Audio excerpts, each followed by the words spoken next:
జనవరి 26వ నుంచి కొత్త ration card ఇచ్చే ప్రక్రియకు సంబంధించి గ్రామాల్లో సర్వే జరుగుతూ ఉంది. ఈ సందర్భంగా తెలంగాణ ప్రజలందరికీ కొన్ని అంశాలను చెప్పేటువంటి ప్రయత్నం చేస్తా ఉన్నాం.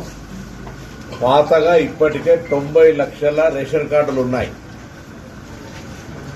2,81,00,000 మందికి సంబంధించిన 90 లక్షల రేషన్ కార్డులు ఉన్నాయి. ఇప్పుడు వాటికి సంబంధించిన అంశం కానీ ప్రస్తావన కానీ ఈ కొత్త రేషన్ కార్డు పంపిణీలో లేదు.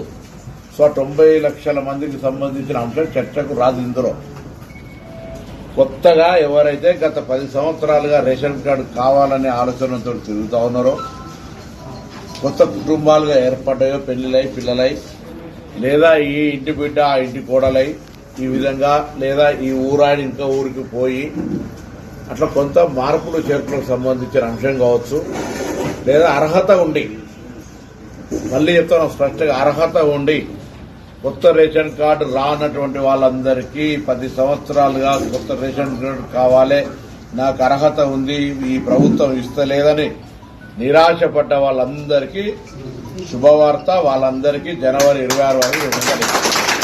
అయితే ఇందులో ఎప్పుడూ తప్పులు లెక్క పెట్టే ప్రతిపక్షాలు దీన్ని కూడా రాజకీయం చేసి గ్రామాల్లో సర్వే జరిగే సందర్భంగా ఒక అంశం చర్చ చేస్తాను. ఇప్పుడు పాత రేషన్ కార్డు, కొత్త రేషన్ కార్డు గ్రామ సభలలో ఎప్పుడైనా ఎవరైనా పెట్టుకొని చర్చ చేసుకోవచ్చు.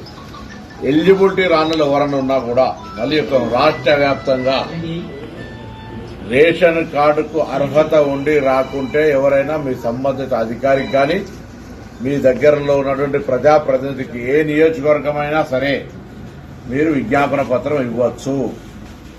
దయచేసి అనవసరంగా ఎక్కడైనా పొరపాటున ప్రతిపక్షాలు రెచ్చగొడితే దయచేసి దానికి సంబంధించి ఎవరు కూడా అటువంటి రెచ్చిపోయే తప్పుడు సమాచారాన్ని స్వీకరించొద్దని కోరుతాను. మళ్లీ చెప్తాను, తెలంగాణ రాష్ట్ర మంత్రిగా తెలంగాణలో ఇప్పటికే 90 లక్షల మందికి రేషన్ కార్డు ఉంది. దాదాపు 2,81,00,000 మందికి రేషన్ కార్డులు ఉన్నాయి. వాటికి సంబంధించిన ఎక్కడ కూడా రివ్యూ కానీ, తొలగించడం కానీ, జమ చేయడం కానీ అటువంటిది ఏమి జరుగుతలేదు. ఇప్పుడు కొత్తగా ఎవరికైతే ఎలిజిబిలిటీ ఉండి, మళ్ళీ చెప్తాను, ఎలిజిబిలిటీ క్రైటీరియా ఎవరైనా కాదన్నారు కాదు, ఎలిజిబిలిటీ క్రైటీరియా ఉండి ఎవరికైనా రేషన్ కార్డు రాకపోతే వాళ్ళకు రేషన్ కార్డు కోసం మీ దగ్గర ఉన్నటువంటి అధికారిని కానీ ప్రజాప్రతినిధి కానీ నేరుగా కలిసే అవకాశం ఉంది. దయచేసి ఇలా కన్ఫ్యూజన్ అవసరం లేదు. ఎవరైనా ఏదైనా తప్పుడు సమాచారం ఇస్తే దాన్ని విశ్వసించొద్దని కోరుతా ఉన్నా. అర్హులైన వాళ్ళందరికీ గత 10 సంవత్సరాలుగా వేచి చేస్తున్న వాళ్లకు తెల్ల రేషన్ కార్డులు ఇవ్వబడతాయి.